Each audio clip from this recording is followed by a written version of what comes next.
It's 1:15 sharp, so a very, very good afternoon to all of you, and a very warm welcome to all. It is wonderful to have you here at the Norwegian mission, and it is really our distinct pleasure to be joined with Peru.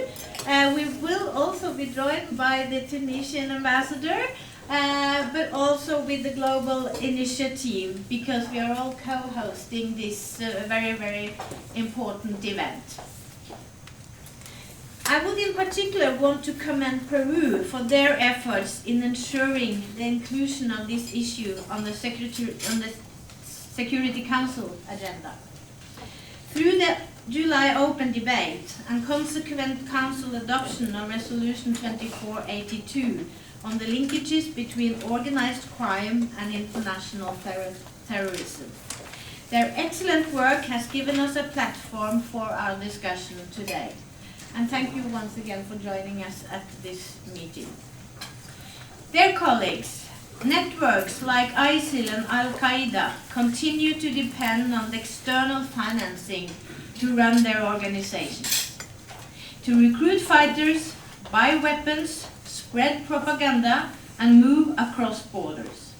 And, as acknowledged by the Security Council, terrorist organizations can also benefit from organized crime. It is clear, therefore, that there is great potential to use our experience from tackling organized crime to also give valuable insights into countering terrorism and vice versa. We have seen that terrorists and organized criminal networks both use similar approaches to develop and run illicit economies. They seek to develop and exploit territories that are beyond the reach of law enforcement agencies. Spaces where they can safely recruit members and raise funds. Traditional sources for financing of illicit activity include drug trafficking and kidnapping for ransom. But now we are starting to see newer sources of income, including the illicit exploitation and taxation of gold, oil, and other natural resources. Both terrorist organizations and criminal networks use violent, illicit sources of revenue and political ideology to achieve social, financial, and political goals. These groups also both rely on extortion-based strategies to avoid law enforcement. Through extortion, illicit networks do not need to engage directly in production, harvesting, smuggling, transfer, or retail, thus reducing the risk for detection by law enforcement. These extortion-based strategies are not only used in illicit markets, they are also applied on legitimate businesses such as restaurants, transportation, extraction of natural resources, and regular trade. Of particular concern is the exploitation of not-for-profit organizations, especially those engaged in the promotion of development and humanitarian aid in conflict zones.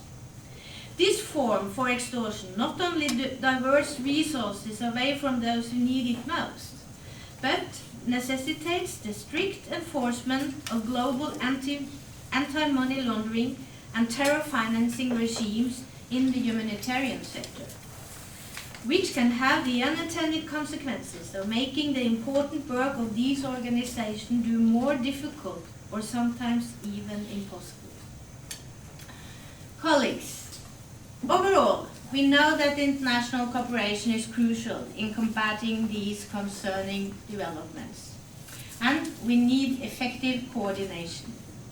UN headquarters here in New York, UN offices in Vienna and Geneva, Interpol and the Financial Action Task Force must work more effectively together, including through making the best possible use of existing presence and experience in the field.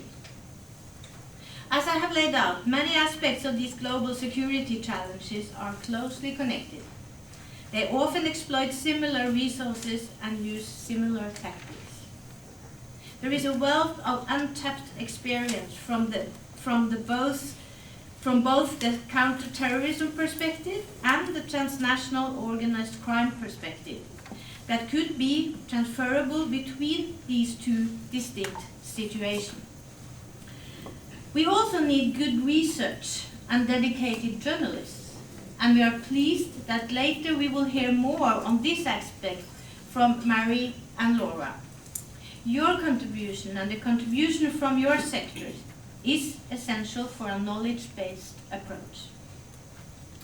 Colleagues, we must also encourage the expansion and development of initiatives to deal more effectively with the nexus between terrorism and organized crime, both within the security pillar and as part of advancing Agenda 2030 for sustainable development. Only then can we truly address the extortion and government's dilemma and disrupt the links between terrorism and organized crime. I really look forward to our further discussion this afternoon and continuing this ongoing work in the UN with Peru and Tunisia. I thank you. Let me then welcome wholeheartedly His Excellency Ambassador Moncef Baati, the new permanent representative of Tunisia to the UN. We just started a minute before you came. I'm sorry about that, but and I said that we are so incredibly happy that we can work together with Tunisia and Peru on this very, very important topic. So it's with great pleasure I'll give you the floor. Thank you. Thank you very much, Mona, for giving me the floor, and I will start by presenting my apologies. It's I happen that I'm the chairman of the African group, and we have Africa Industrialized Day. So it was a big gathering, and I had to pull from the podium. It was a little bit difficult. This is the rationale behind my coming a little bit late, and I informed my colleague to inform me.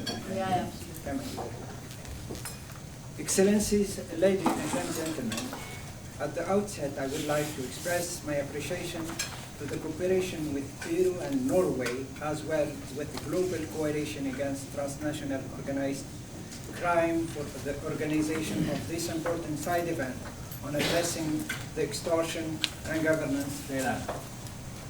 Security Council Resolution 2482, adopted under the leadership of Peru in July 2019, has been instrumental in highlighting the linkage between organized crime and terrorism. The international community expressed its growing concern regarding the use of criminal activities to finance terrorist acts, and identified the similarity in illicit behavior such as an extortion used by terrorists and organized criminal groups as means to finance their activities. While the nexus can be identified differently in each context, it is known that the link between terrorism and organized crime can have a global consequence on international peace and security. Both phenomena and their interlinkage thrive particularly in negative national or regional circumstances such as political instability, armed conflict, corruption, poor economic conditions, and social unrest, as well as areas where government authority is hindered and borders are porous. It is therefore important that states adopt comprehensive and integrated strategies to combat terrorism that seek to counter its financing by promoting development, improving governance, including in the security sector, and cracking down corruption. This approach constitutes an integral part of Tunisia's counter-terrorism effort, On the legislative level, we have recently introduced several reforms in order to ensure the respect of international anti-corruption obligation and good governance standards. Tunisia joined the International Open Governance Partnership in 2014 and adopted a national comprehensive anti-corruption strategy. Furthermore, a number of legislation have been enacted on access to information combating illicit enrichment and protection of informateurs. Tunisia also adopted since 2015 a comprehensive law and national strategy to counter terrorism and money laundering. This provided the necessary framework to strengthen coordination between all relevant stakeholders and scale their responsiveness in identifying challenges. In November 2018, the Tunisian National Counter-Terrorism Commission was able to rule out its first set of domestic financial sanctions, freezing the fund of 23 individuals and entities based on their tie with terrorists and organizations. A national guide on frozen assets is being developed in order to ensure the dissemination of good practices to all relevant public and private entities and to guarantee human rights and access to remedy to all. It is also important to underscore that participatory and inclusive approach to good governance should be placed in the core of our efforts. We must bolster development, economic prosperity, and ensure the protection and promotion of human rights. This will help build local communities' resilience and empower particularly young people's role in promoting transparency, building an inclusive and democratic governance, and countering violent extremism. All of these efforts need to concerted cooperation of regional and international institutions, as well as strong public-private partnership to enhance the global response to the challenges imposed by terrorism and international organized crime. Finally, I would like to reiterate our commitment to continue working with all our regional and international partners, particularly during our incumbent Security Council membership for 2020-2021, to ensure the advancement of international endeavor to counter terrorism, particularly through supporting good governance and addressing the nexus with transnational organized crime. Thank you very much.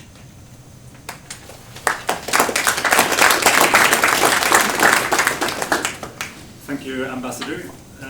I'm Trond Rudi from Ministry of Foreign Affairs in Oslo and will be moderating this session.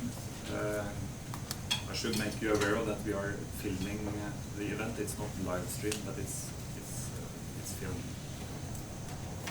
The next speaker is His Excellency Minister Luis Ugarelli, Deputy Permanent Representative of Peru to the United Nations. Thank you very much. Thank you very much also, Ambassador Juul, and good afternoon to everyone. I would like to second you in welcoming and thanking all participants for coming to this event. We are very thankful to Norway for hosting us and honored to organize it together with Tunisia and the Global Initiative. As many of you know, Peru attaches great importance to the fight against terrorism, and in particular to the need of addressing the linkages between terrorism and organized crime. In that regards, we were very proud of the unanimous adoption of Resolution 2482 on July 2019. From our national experience, these linkages are particularly clear and concerning between terrorism and illicit trafficking of drugs in Yacurímac, Ene, and Mantaro Rivers Valley, called VRAEM, as noted in our recently adopted National Multisectoral Policy to Fight Against Terrorism 2019-2023. Nevertheless, this is not a new phenomenon. The Security Council has recognized and expressed concern the connection between transnational organized crime and terrorism in several of its resolutions before. That's why throughout our period in the Security Council, we worked to deepen our knowledge on the nature and the scope of these linkages in order to identify, prevent, and dismantle them. The support from CTED, as well as the Global Initiative World Atlas of Illicit Flows and the GCTF Nexus Policy Toolkit were extremely helpful in that regard. We are confident this resolution will provide the international community with a new tool to strengthen our national and collective response to terrorism, in line with their obligations incumbent under international law. We believe there is still much research to be done on this topic, and we are pleased this event provides us with the opportunity to continue reflecting and discussing this phenomenon and the different ways it manifests itself. I would like to conclude by expressing Peru's commitment to continue discussing and addressing this issue, and we look forward to the 7th Global Counter-Terrorism Strategy Review next year. Thank you very much.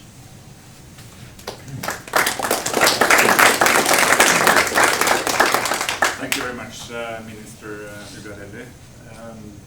Let's move to part 2 of this session, which is a panel. First out on the panel is a face we're familiar with here in New York, Michelle Collins, Executive Director of the CTED. She's with us on video. Excellencies, ladies and gentlemen, allow me first to thank the permanent missions of Norway, Peru, Tunisia and the Global Initiative Against Transnational Organized Crime for convening this event and for inviting me to address you all today. Disrupting terrorists' capacity to raise, move and use funds remains an integral part of the global counterterrorism effort. We must be able to adapt our responses and make effective use of all existing tools and instruments to adequately and effectively deal with this threat.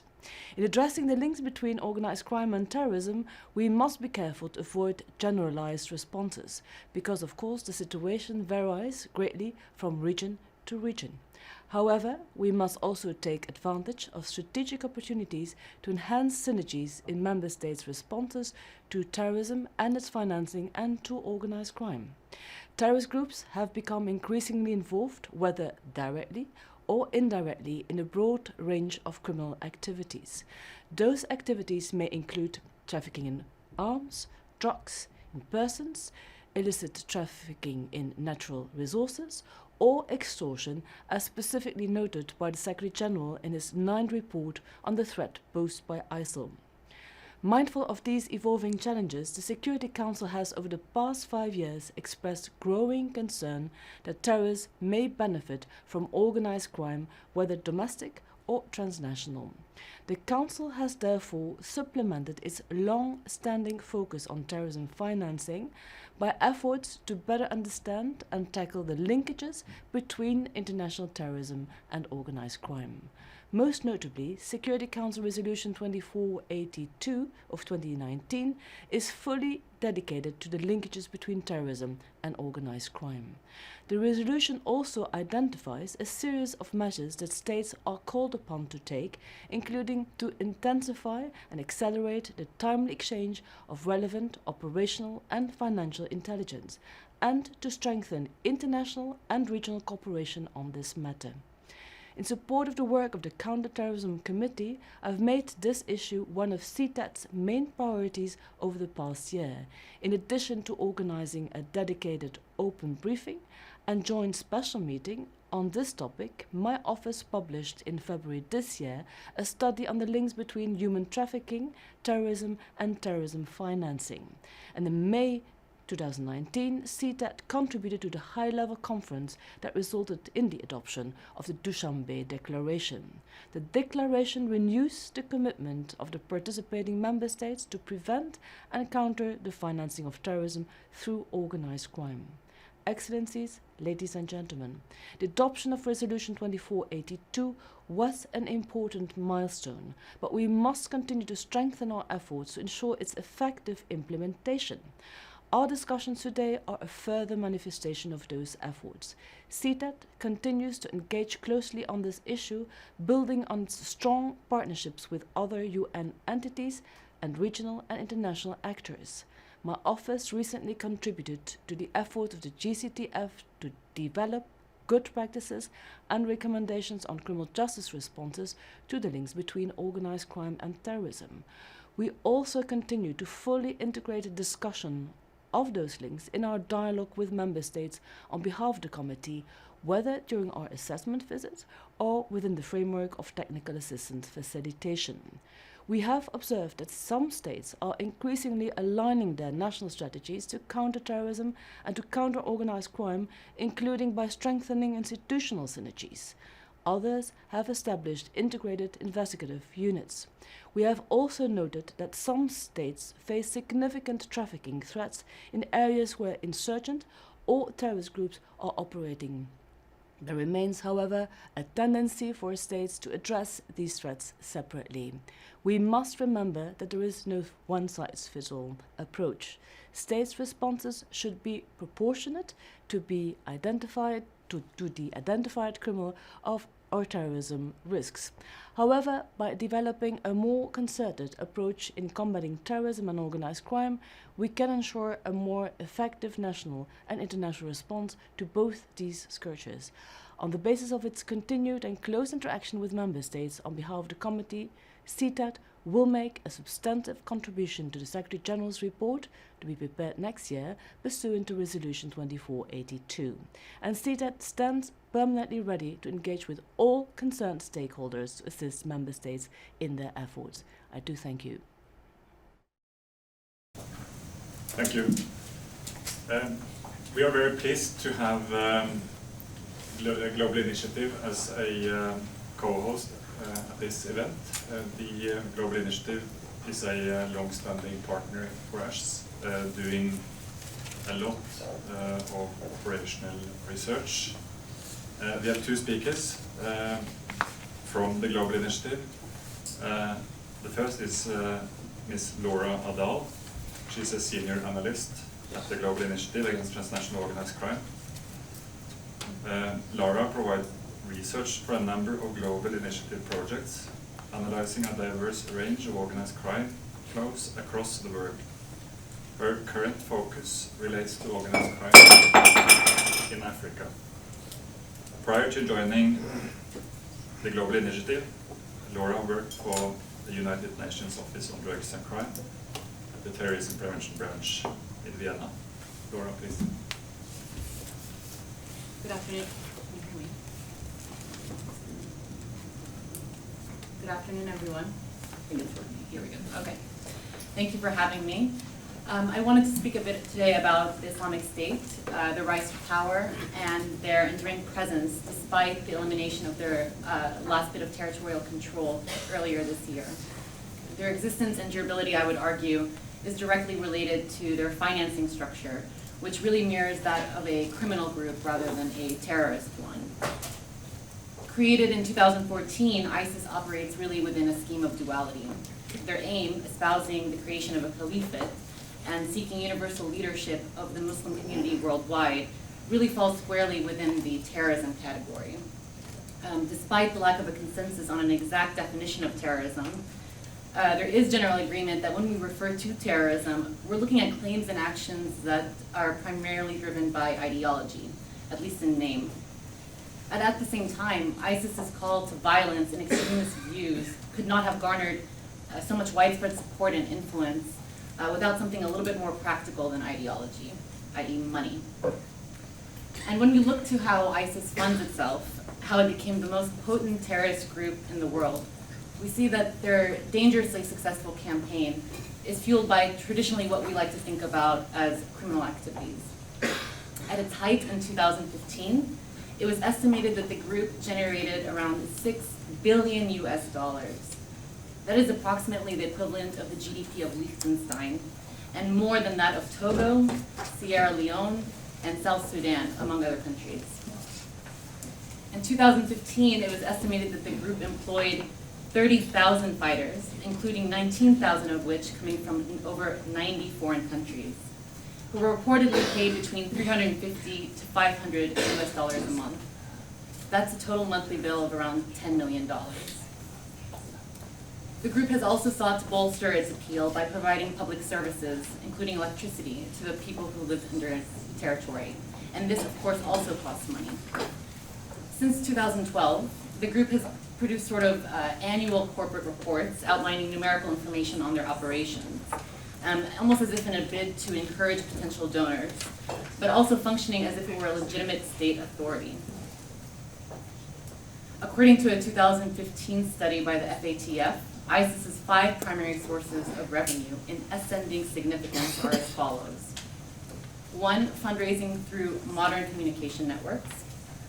2, material support provided by foreign fighters, who in turn rely on trafficking and petty theft to fund their activities. These are really criminals who have access to weapons, stolen vehicles, forged documents, and so on. ISIS also receives donations from neighboring states, often under the disguise of being meant for humanitarian charity. Additionally, probably one of the more infamous sources of revenue comes from kidnapping for ransom, where in 2014, this source was estimated to generate around $20 million US. But notwithstanding these other methods of financing, ISIS really sets itself apart from other groups in that it's largely self-funded. And they do this primarily through the occupation of territory, including the control of banks, petroleum reservoirs, taxation and extortion, of course, and the robbery of economic assets. At its height, ISIS controlled territory roughly the size of the United Kingdom. That's approximately 200,000 square kilometers, with about 8 million people living in this area. It was quick to establish a zone of exclusive authority in parts of eastern Syria, including the pseudo-capital of ISIS, which was al-Raqqa, with and also western Iraq, outside of the government's control. And in these areas, ISIS generated the vast majority of its fortune by mimicking the actions of an actual nation state. It collected taxes and tariffs from the people in the territory and also ran state-owned businesses and trading entities, including in the oil trade, which generated about $500 million US in 2015. But of course, it's important to highlight that they did this through a scheme of violent governance. So of course, collecting these taxes, but doing so under either the threat of violence or in many cases, actual violence. Most significantly, it engaged in extortion of individuals, ethnic groups, private companies, other criminal networks, and of course, government officials, much like what we consider a typical mafia-style group would do. Payments were extracted from those who passed through, conducted business, or just simply lived in these areas, under the auspices of providing either services or protection, again, under the thinly veiled threat of violence. It was estimated that the group generated approximately $360 million US from extortion and taxation activities alone in 2015. So compare that with 20 million from kidnapping for ransom. It's significantly larger than other methods of financing. And let me tell you, their taxation system was quite extensive. Essentially nothing that existed within their territory went untaxed. So we're looking at religious minorities who are required to pay a tax known as a jizya, and this is determined by their income in exchange for protection against retaliation for being non-Muslims. Fighters themselves were also required to pay taxes on assets and property acquired on the battlefield. This was subject to a 20% tax. So this not only brings in revenue to the group, but also allows the leadership of ISIS to exert strict control over its fighters. The group's leadership would then receive those funds and then redistribute it to local cells who were either facing difficulties or needed money to carry out attacks. And beyond fighters, of course, there were professions that were necessary for running this Islamic State. And these individuals were also required to pay a 2.5% tax on their own assets. ISIS has also been known to confiscate wheat crops as a religious tax, as well as farming equipment, which it would then rent back to farmers. Really, this group maintains strict control of the production of these crops, but essentially people's livelihoods, effectively setting the prices Again, all under the threat of violence. And also key is that this group has been able to take control of key critical pieces of infrastructure in this area, including dams and oil refineries, where it's been not only able to raise revenue by selling oil on the black market directly, but again, through taxing of smugglers, middlemen, corrupt border officials who were moving that oil into neighboring Turkey. And they did this by establishing tolls and illicit checkpoints all throughout the way. At one point, it's hard to estimate the exact true revenue from oil, but it was estimated that at one point it garnered $2 million per day. That's a lot of money. So fast forward to March of this year, ISIS lost all of its territorial holdings when the Syrian Democratic Forces liberated the village of El Baghouz.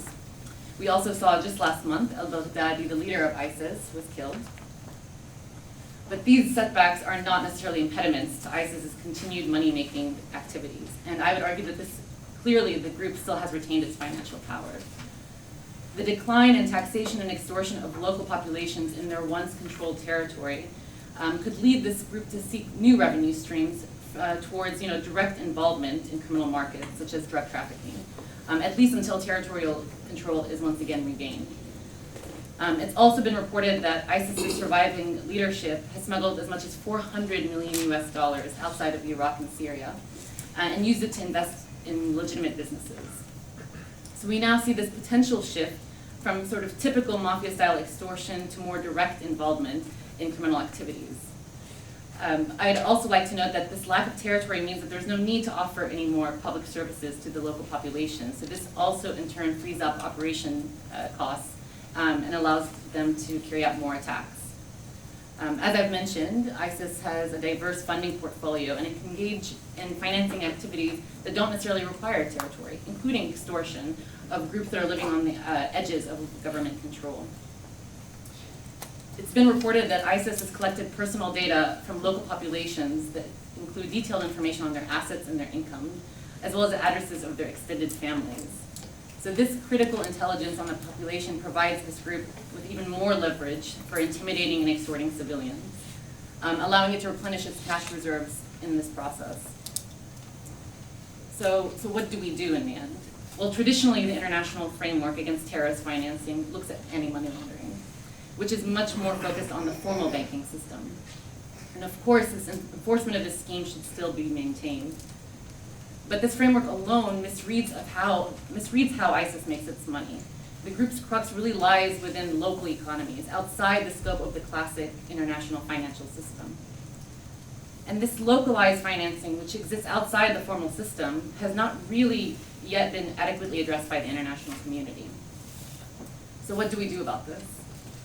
Well, as we look forward towards the dying down of the conflict in Syria and in Iraq, and we look towards a reconstruction phase, it's safe to assume that there will be an injection of resources in this region, which a violent predatory economy like ISIS will likely prey upon. So for one, I think revenue blocking should be more closely tied to post-conflict reconstruction aid. This is especially important given ISIS's penchant for extorting construction companies in the past. I think another key area to focus on since the disappearance of the caliphate would be to place more emphasis on financial intelligence and law enforcement. We should be investing more resources in training local law enforcement to identify ISIS business investments, locations of cash storages, and money exchange businesses that have been known to cooperate with the group. Measures such as lowering thresholds for identification of prepaid cards, etc., would complement the International Counter-Terrorism Financing Scheme and is in line with Resolution 2482. And of course, all of that is important, but can't be done without what I would argue most essential, which is community resilience. What we've seen in these extortion cycles is the vulnerability of communities that have been subject to these predatory economies. And once a group has proven that violence is a great way to get money, communities become more susceptible. So I think it's important to build a resilience to counter extortion. Thank you.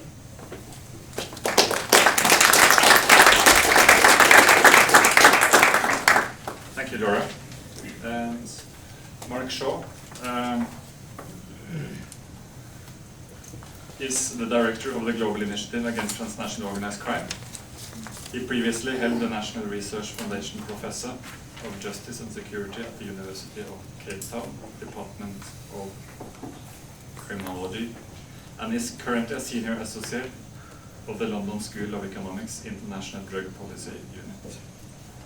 Mark worked for 10 years at the UNODC in Vienna, including as Inter-Regional Advisor, Chief for the Criminal Justice Reform Unit, and with the Global Program Against Transnational Organized Crime, where he led projects and provided technical assistance to national governments, bilateral donors and international organizations in Libya, Afghanistan, Pakistan, Somalia, West Africa, the Sahel, and Southern Africa on security sector and criminal justice reform and countering transnational threats. Dr. Shaw, please, the floor is yours. Thank you very much, and on behalf of the Global Initiative, to say a very big thank you to Norway, Peru, and Tunisia ambassadors for the cooperation in organizing the event today. I was relying on a few points that Mary was going to make, so I'm going to make them and hope that she can fill in afterwards. Just a few sentences of background on the Global Initiative. It's a network of some 500 professionals with a growing secretariat now of over 50 full-time staff. You have heard already from Laura. Doing three things. Firstly, analysis of organized crime, and if you look on the website, there are regular publications of the political economy of organized crime in a variety of places. Secondly, to act as a platform, bringing people together, companies, private sector, development actors, law enforcement actors, to talk about responses to organized crime. And thirdly, with the help of Norway in particular, but with several other and actually many other state partners and others running programs in the field. In particular, trying to make a difference to building community resilience against organized crime in communities in Latin America, Africa, Asia, and elsewhere, badly affected by criminal markets. And I want to draw some lessons from that process this afternoon. Now, I don't need to tell a group like this that globalization and changes in communication, for example, have supercharged illicit markets and organized crime over the last 2 decades. And if you look at the data, particularly since 2000, it's very, very clear. And there are now multiple ways and a plethora of criminal markets that simply didn't exist before. And if they did, they were very small, but they have now accelerated. So this very, very complex global context where criminal markets have become predominant, particularly in some parts of the world. And many of our traditional tools, I think it has to be said, and this emerges from much of our engagement locally and with governments, many of the traditional tools to respond to organized crime and to contemporary forms of illicit economy no longer function effectively.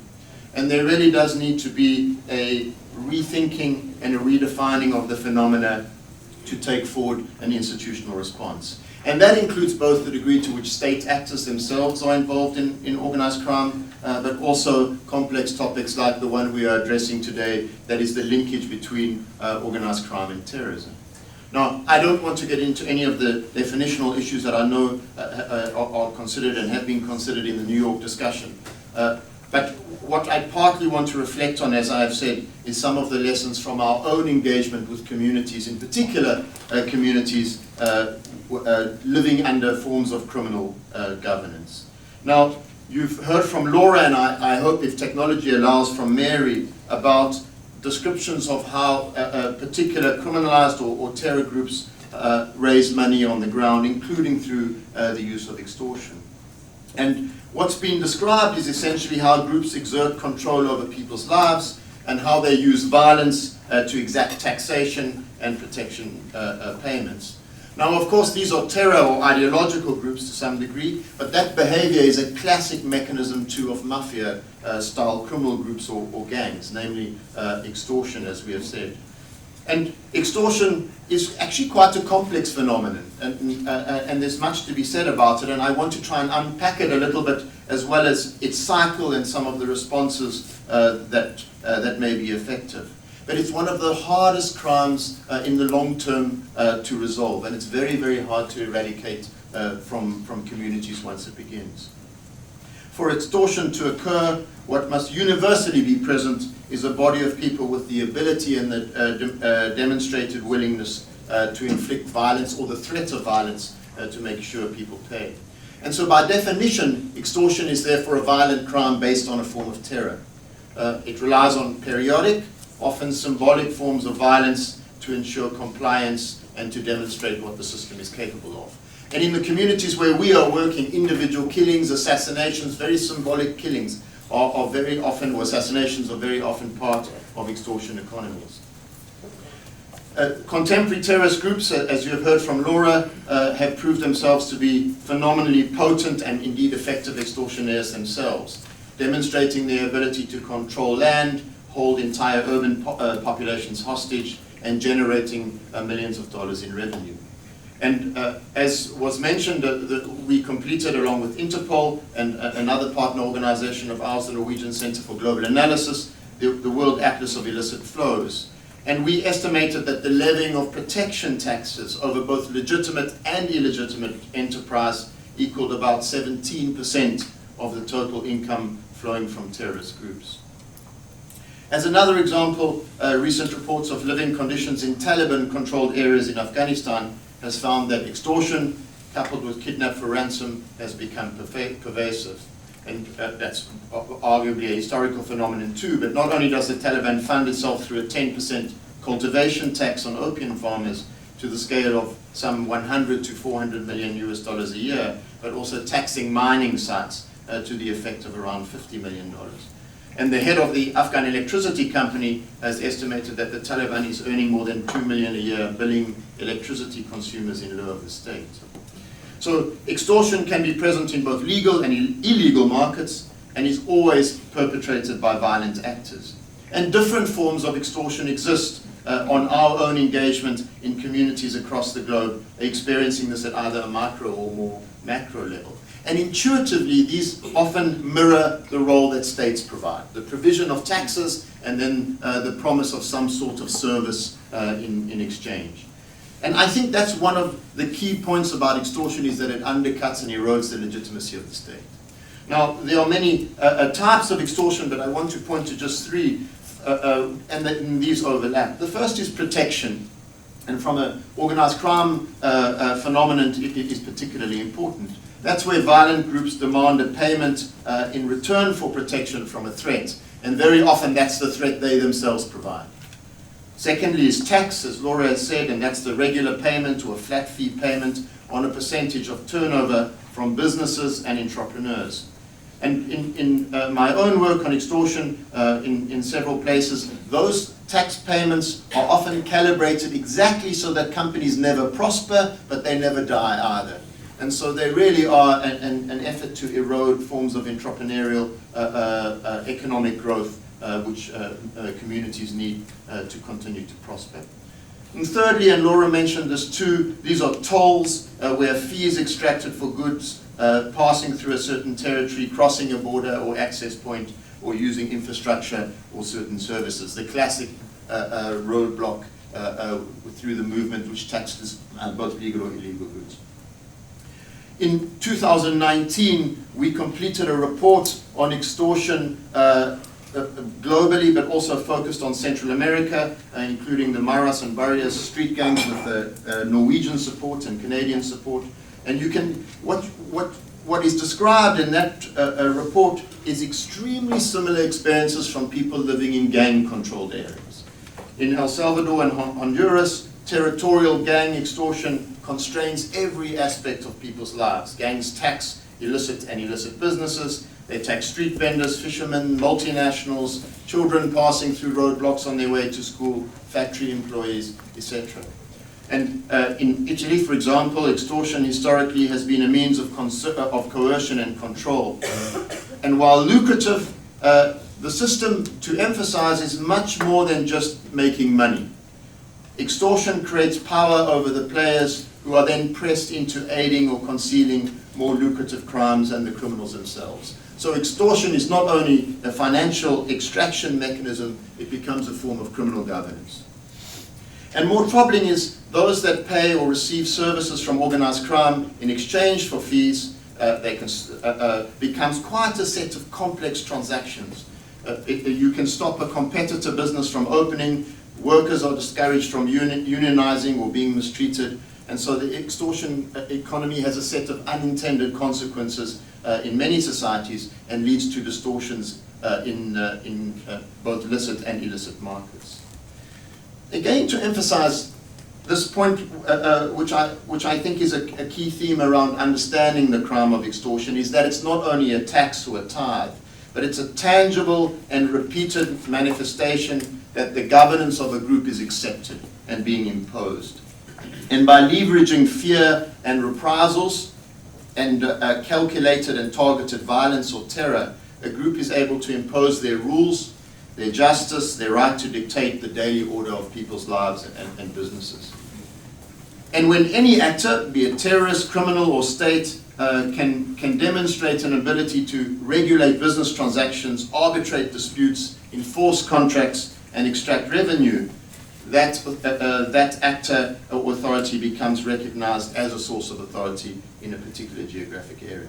So by setting up extortion rackets in certain geographic zones where the state is incapable of resisting them, our interviews with people subject to that almost become what one police expert calls a kind of societal Stockholm syndrome. Instead of resenting extortion, victims often develop a kind of psychological dependency on their protectors, and they buy into the discourse of control. And that has less to do with the provision of services, since in fact the services are either notional or they are of the most rudimentary kind, but it's more about escaping harm amidst an environment of uncertainty.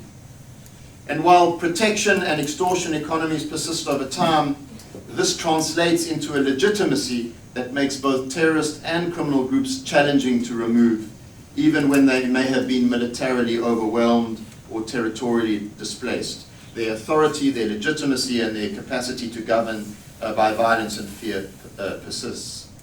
And as the recent UN panel of experts report on Somalia observed, and I hope Mary may add to this, Al-Shabaab has been able to continue to tax the port of Mogadishu, for example, and the report states that Al-Shabaab's ongoing ability to generate revenue in areas the group does not physically control explains to a degree its resilience in the face of increased security operations. Now, a study of just under 600 terrorist groups over a period of time found that extortion rackets offer terrorists the best chances of longevity. And this is in part because of the legitimacy it builds, this connection between raising funds and earning legitimacy. But also because the international mechanisms for responding to terrorist groups struggles to address, as Laura has said, this kind of behavior, given that it is often deeply embedded in community and social relations. And so from a financing perspective, despite the fact that we see the extent of revenue to be earned, local protection economies often remain a feature of the countering of terrorism that is hard to reach. Resolution 2642 observed that terrorists have adopted extortion as a fundraising tool, but the response was to call upon states, as Laura has observed, to observe and replicate FATF standards, when many of the extortion payments are cash and do not enter the formal banking system. Now, what can we learn from the responses to extortion in communities where organized crime is pervasive to apply to the discussion around terrorism? The first thing I want to say, and working as the Global Initiative is around a range of community-supported projects, is that there are really no easy answers. But I want to point to some things that over time need to be focused on. And we, as I've said, with Norwegian funding, have been facilitating a process of identifying and understanding best practices against extortion and violent criminal governance. And one of the points to emphasize about the work on extortion is indeed there are pockets of extortion in many cities all over the world, including in European cities. And it is often a hidden phenomenon, and because people don't report, it is hard to eradicate. And the work funded by Norway really showed that there's a cycle of extortion of 7 steps. And I want to quickly go through those 7 steps and then briefly turn to look at responses. The first is to say that there needs to be 2 preconditions. So the preconditions for extortion is that there must be limited resources to be garnered legitimately, and secondly, that extortion requires the presence of groups of people with the capacity for violence, and often in the context where their primary function may be underutilized. The second step is that groups that begin to engage in extortion acquire an initial success. So the extraction of rents begins to generate over time, and it often begins, and I think this is really an important point in the context of this discussion, it begins with legitimate or quasi-legitimate requests for resources.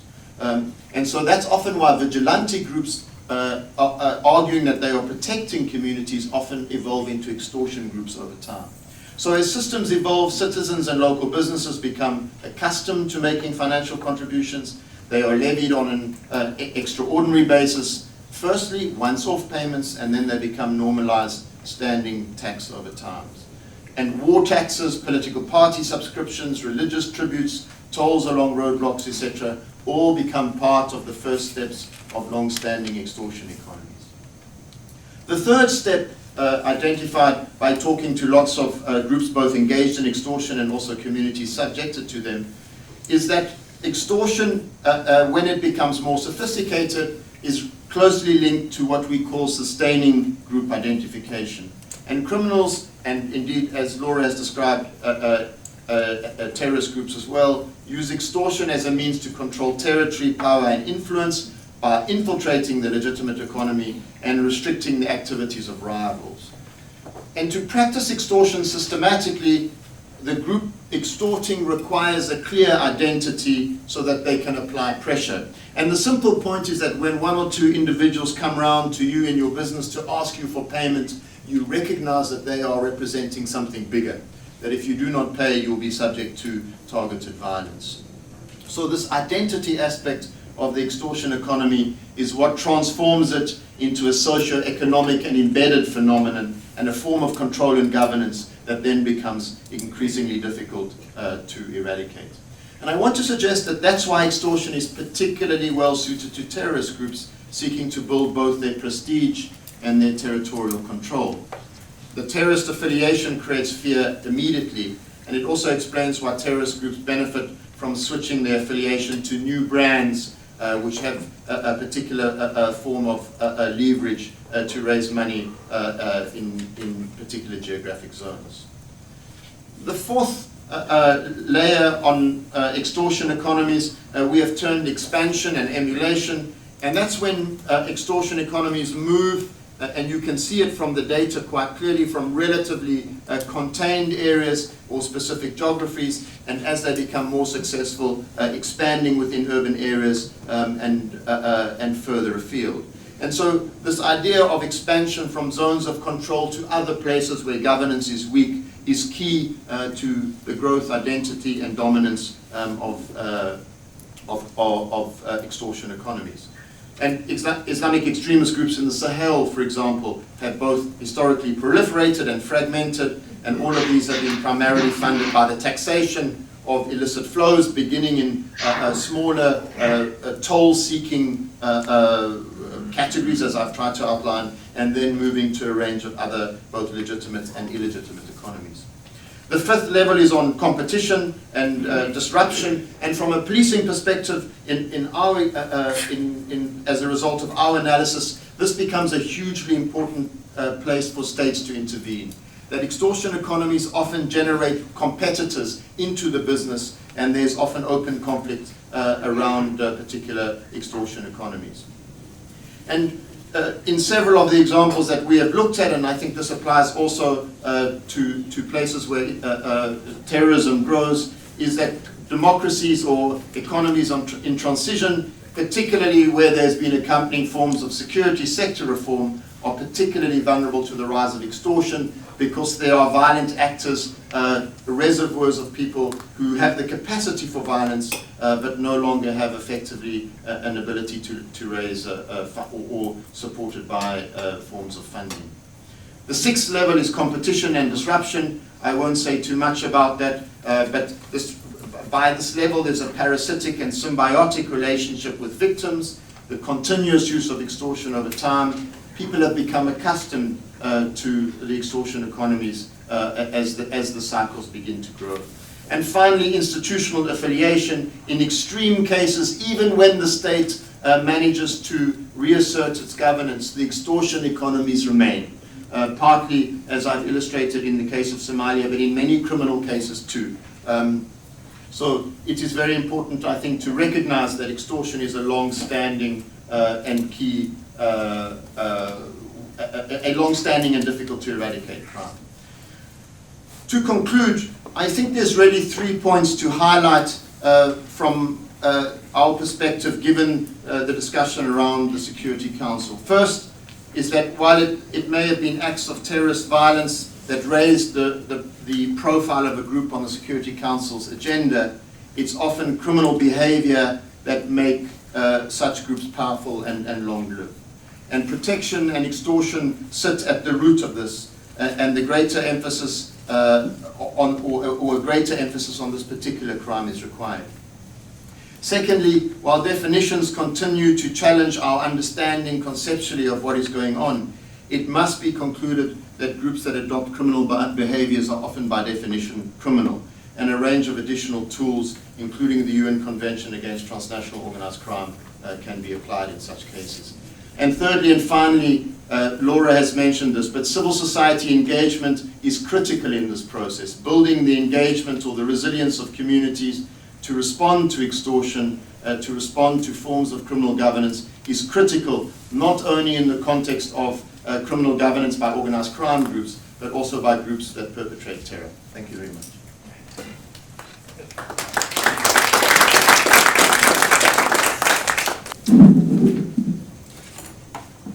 The technology is on our side.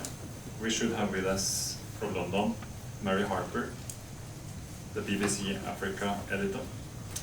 She has reported on Africa from its conflict zones for a quarter century.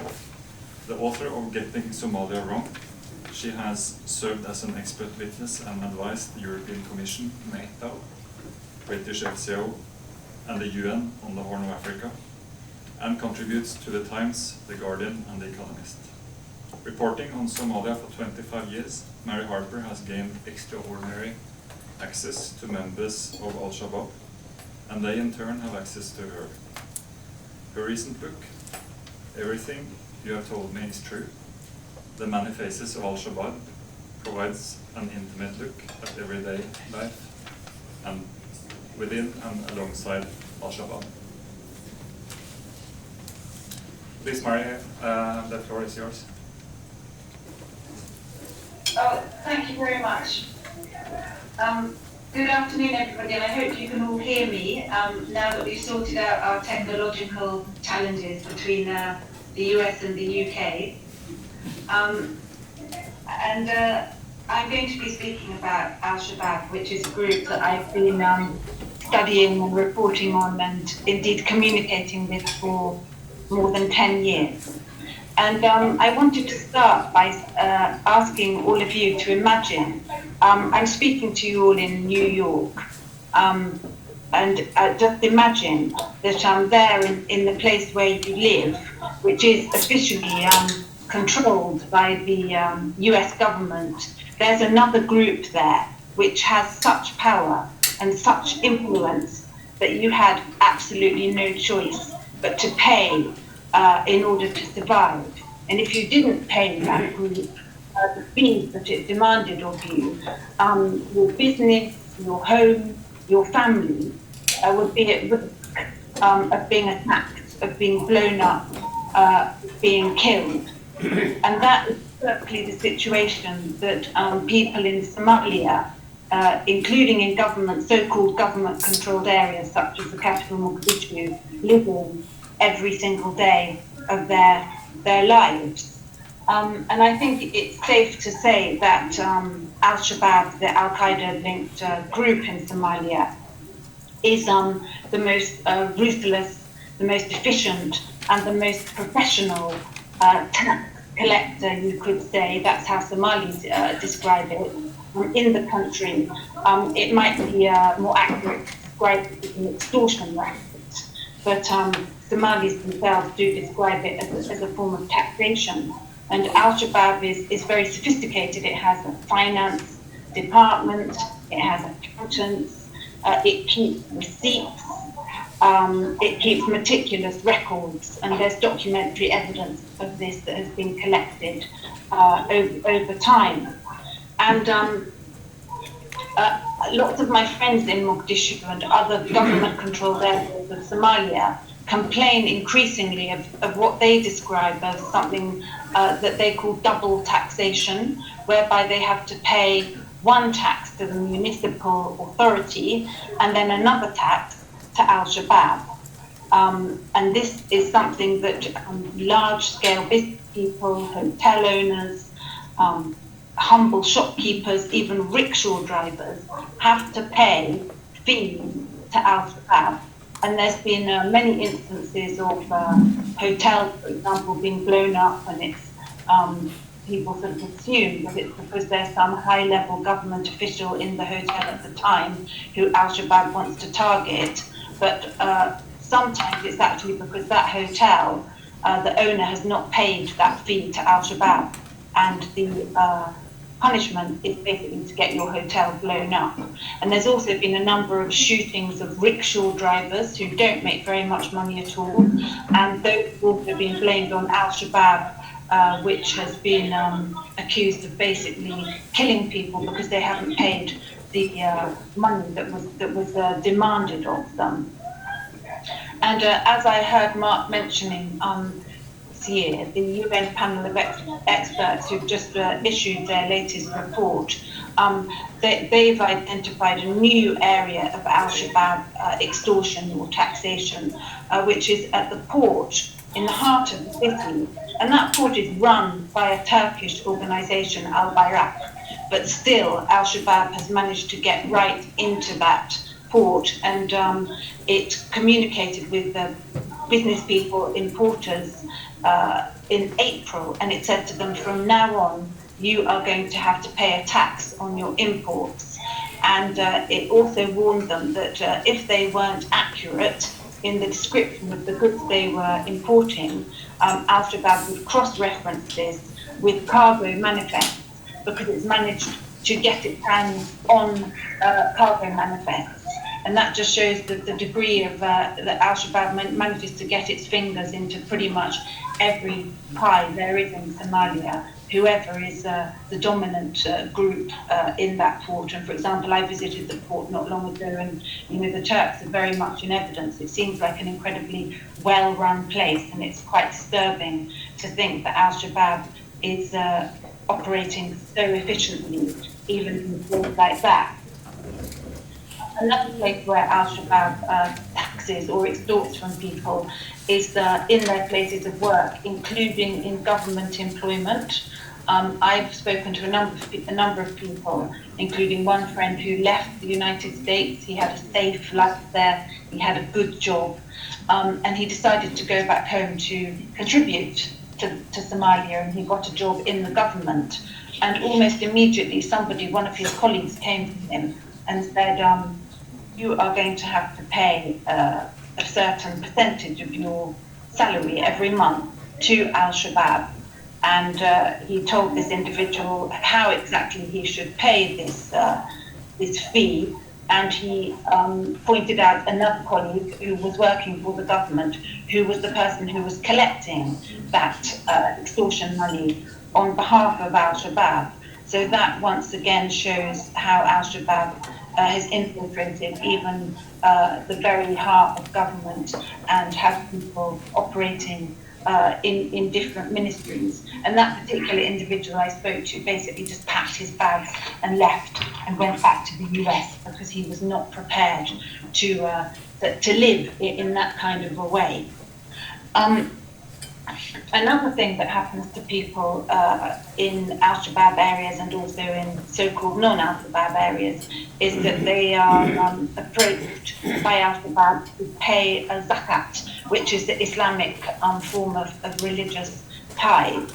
And basically, Somali business people all have to pay about 2.5% of the value of their business every year as zakat. And even though quite a lot of that money that's been collected is used to finance various Al-Shabaab operations, but some of it is also used as charity. It's a form of redistribution to the poor. And earlier this year, there was a film of Al-Shabaab brazenly distributing this kind of charity in Mogadishu. And there was a very senior member of Al-Shabaab, one of the top figures, someone called Ali Darim, who was there distributing charity to residents of Mogadishu, kind of right under the nose of the government and AFCON and the security forces. And I spoke to Al-Shabaab about this at some length, and they were describing to me how when it comes to charity, they do what they described as needs assessment amongst the population of Mogadishu and other towns, either inside or outside their control, and they then once they've done these surveys, in-depth surveys of various communities, they identify people to distribute charity to. And they were also talking about how they don't only give money away to poor people or disabled people or old people, but they also have a microfinance scheme whereby they distribute money to people to start businesses and things, and then they follow them up. And if they aren't spending the money effectively, they basically cut off funds for them. So they are also monitoring the community very, very closely, whether they are in Al-Shabaab areas or areas ostensibly controlled by the government. If you turn now to areas actually directly controlled by Al-Shabaab, the situation is even more difficult and more complicated. And in those areas, Al-Shabaab control every aspect of people's lives, even how people play football. They're allowed to play football, but it has to be an Al-Shabaab form of football, which they describe as halal football. Nobody's allowed to wear shorts. There are no bare chests allowed. There's no celebrations when there are goals, etc. People are allowed other forms of entertainment, especially during religious festivals, but that sort of thing is often things like Quranic recitation competitions, and the winner will be given a gun. So they're quite macabre forms of entertainment. In those areas, you never know, your son might be recruited as a suicide bomber, your daughter might be taken as an Al-Shabaab wife. You really have very little control even over your own family. And one thing you certainly don't have control of is the way you use your money. Not only does the extortion like that I described for places like Mogadishu takes place, but there are a whole load of other fees that people have to pay. For example, every time you take a goat to the market for sale, you have to pay $2 fee to Al-Shabaab. If you take a cow, it's $3. If you take a camel, it's $5. If you have a car, you have to pay a $200 fee to Al-Shabaab. If you decide to dig a well, the fee for erecting the rig to dig the well, you have to pay $3,000. So they have a meticulous, rigid system of payments for pretty much every aspect of your life. And another way that people end up having to part with money is, for example, if Al-Shabaab wants to recruit a whole load of children from a community to take them to military training centres and religious schools, religious boarding schools, sometimes they'll approach the elders of the community and say, we want 40 children from your village. And sometimes what happens is when they're slightly wealthier people, they might then approach another village, and the village that has been asked to find the children will pay a poorer community to deliver 40 children to Al-Shabaab. And because those communities are so poor, they end up doing so. So that's another way that Al-Shabaab gets people to pay for things that normally you wouldn't expect that to happen.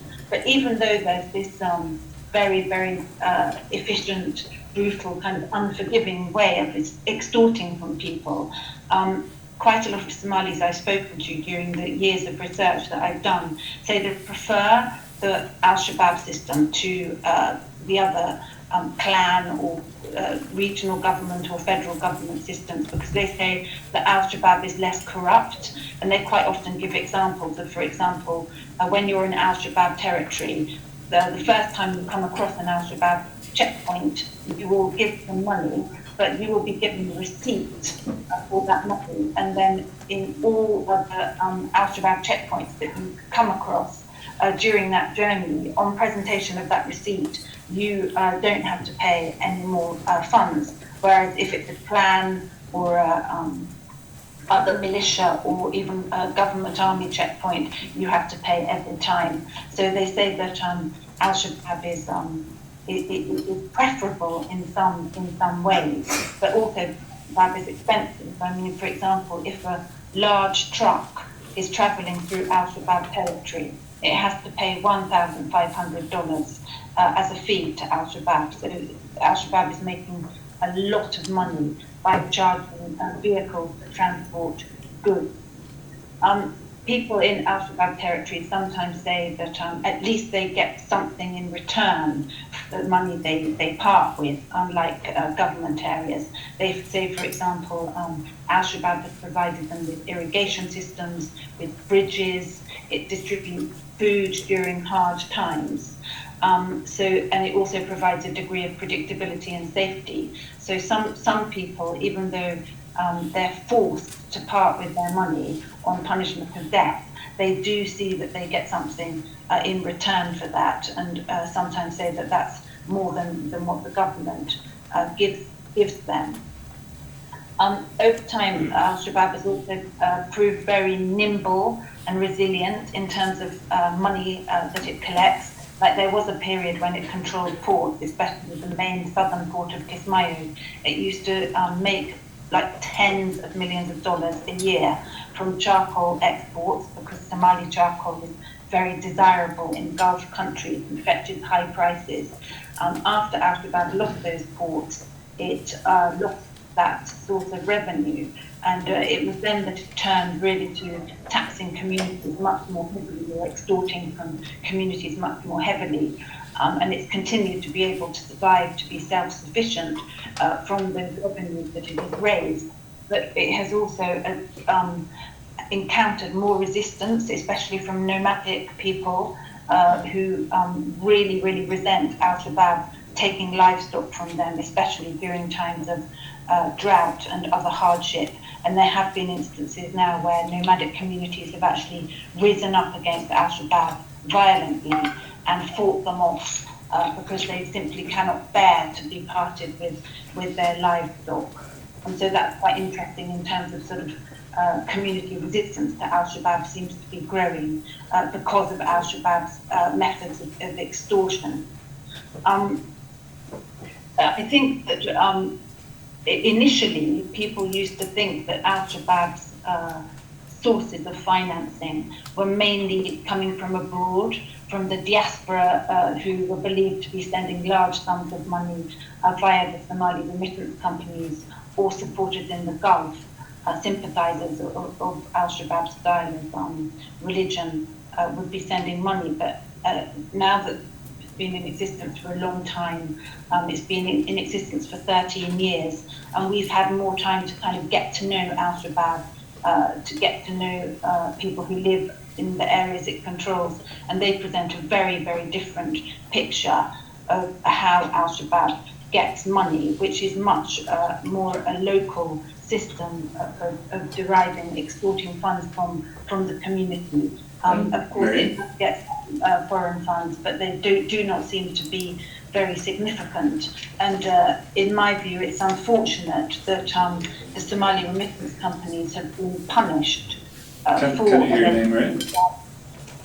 The Somali remittance companies have been punished for allegedly transmitting large amounts of funds to Al-Shabaab, because it means now that lots of the Somali remittance companies have either been shut down or have lost their bank accounts. And it's made it more difficult for Somalis in the diaspora to send essential funds for medicine, for education, for support for family and friends back in Somalia, and also the another unintended consequence, perhaps, of targeting remittance companies. Now that they've lost their bank accounts, it's far more difficult for international security agencies to track any possibly dodgy money that is going through those companies, because everything's done with cash now, so you can no longer track things through the banks. So that just seems something that's very unfortunate, and that has arisen because of misconception about the way that Al-Shabaab raises its money. I'll just conclude by saying that in my view, I think the best way to think of Al-Shabaab's finance system is basically a mafia-style extortion system. It's completely ruthless, it's diversified, it's tremendously efficient, but it is essentially a local criminal economy based on extraction and very much based on fear of the consequences if you don't deliver what Al-Shabaab is asking you for. So even though some Somalis say they prefer Al-Shabaab's system of extraction of money from that of the government, because they get something in return, they get protection, they get order, they get predictability. The consequences of not paying your so-called taxes to Al-Shabaab are so dire. I mean, they can result in death. They have resulted in death. And so that there seems to be a system of extracting money from people that is essentially based on fear and the threat of violence. And I'll end here, and I hope that you've been able to hear me and that it's been, yeah. Thank you. We have some minutes. We try to wrap up a bit before 3. Do you have questions, comments to some of the panelists? Please raise your arms. Yes. Thank you. I'm from the Mission of Kenya, and I was listening as Paula spoke and as Mr. Shu spoke, and I just wanted to share some of the experiences in Kenya. She was talking about Al-Shabaab, and Kenya is one of the most adversely affected countries by the conduct of Al-Shabaab in Somalia. And as he was describing how they make their money, earlier this year, Kenya had made an application before the 1267 Committee on the Al-Qaeda resolution, which was blocked. And the reason we had actually made that application is because everything that Al-Shabaab is what has been described on how they make their money. Now the dilemma is, not only do they tax and make tolls on the local communities, but they also tax humanitarian actors or the civil societies, big international organizations delivering food to the local communities that are taxed by Al-Shabaab. Now the problem is, this is what is creating the resilience of Al-Shabaab. So we had applied for them to get stricter sanctions under 1267, which was of course blocked, because we still believe that the Security Council has the tools to lessen the effect of Al-Shabaab. So the question I have for Mr. Shu in the room is, how do we resolve that dilemma of the fact that they are being emboldened and getting resilience from extorting and making tolls on humanitarian organizations, but when we come to big countries, they tell us they can't let it pass because they'll have no access to supporting local communities, and they need to reach those local communities. But at the same time, Al-Shabaab is getting bolder and bolder, and we're paying the price. Thank you. Questions? Please, Interpol. Thank you very much. And bravo for the brilliant presentation. It is very, very interesting, very different angle.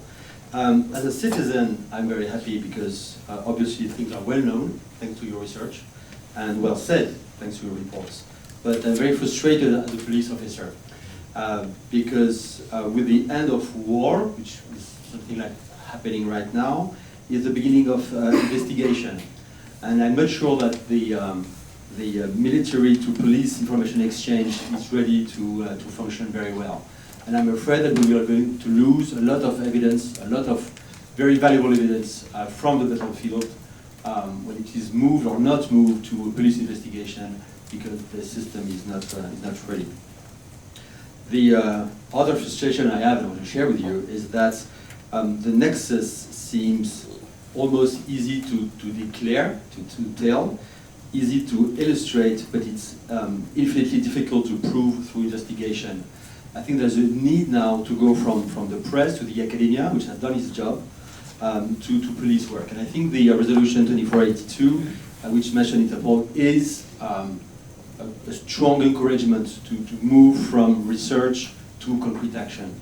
And police cooperation in this topic is not what it could be. I mean, it's maybe 5 or 10% of what it could be.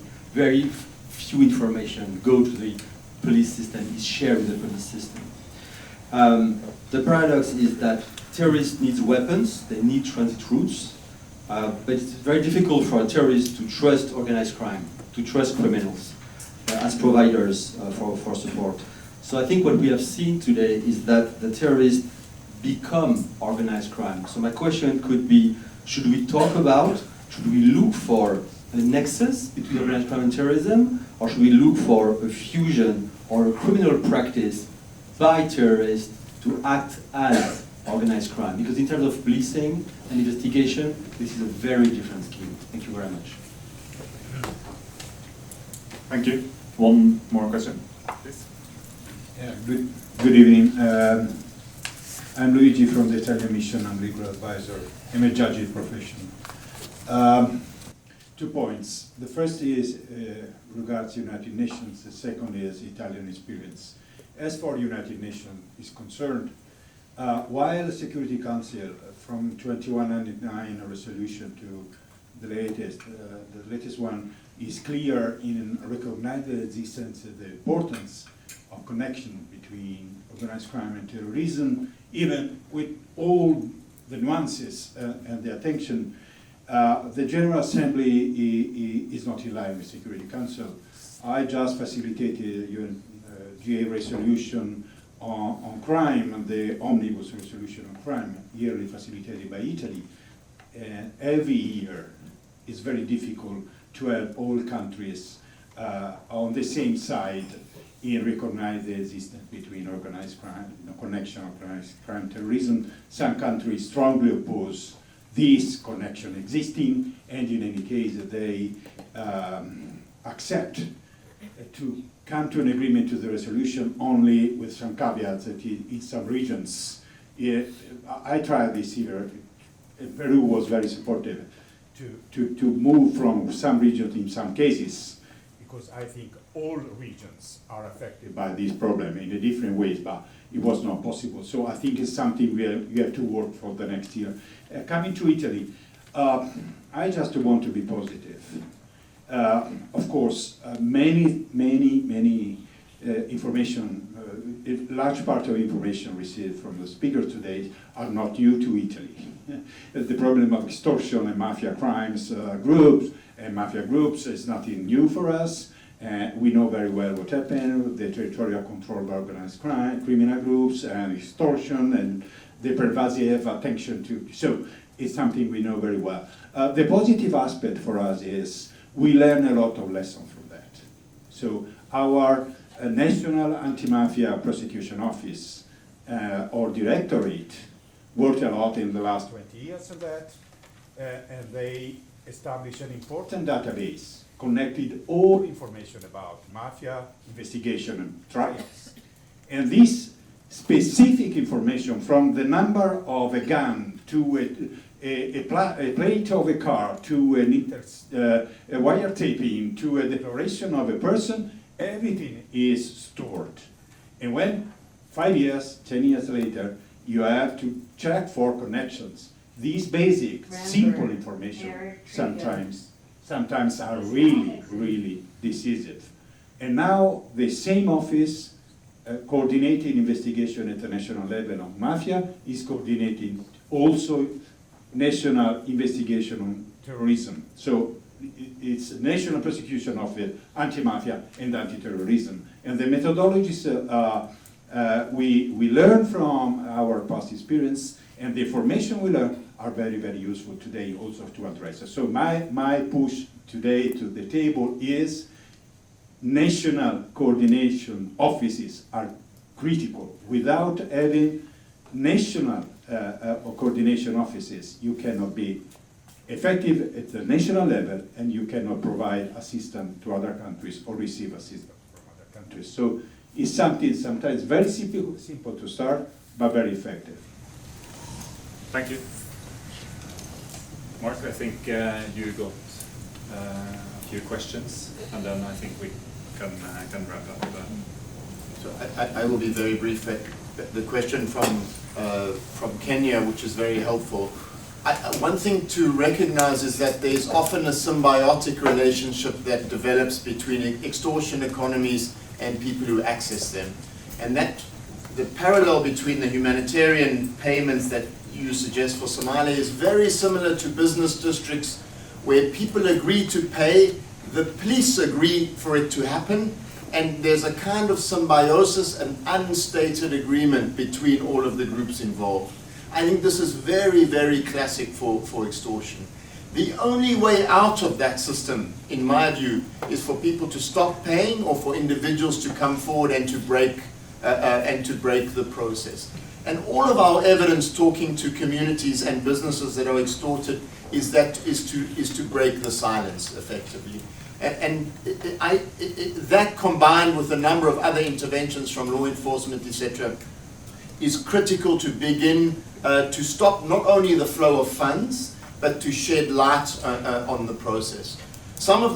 I think some of the challenges, and then I want to respond to my Italian colleague, some of the challenges that have emerged in our support of local community groups that do this is that there's an immediate violent response to criminal groups when people break the silence, because the silence is key to the economy.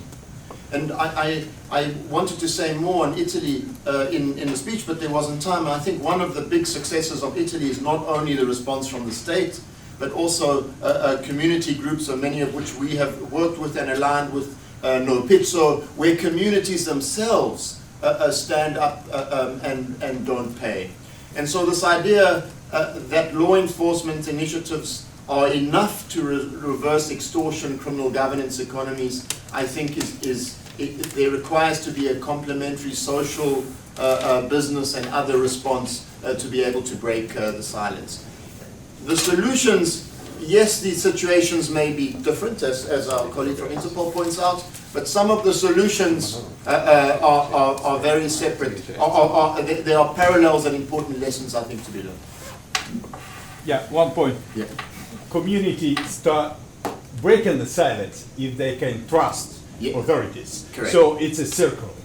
You must be effective, people start trusting you, they start speaking with authorities, and authorities might be more effective, and the circle is broken. We could discuss all day. Sorry. Thank you. I think the last interaction is interesting. Those dialogues are always important. I want to thank the panel for your sharing your knowledge, your extensive insights, and ambassadors for being here. Thank you. Thank you.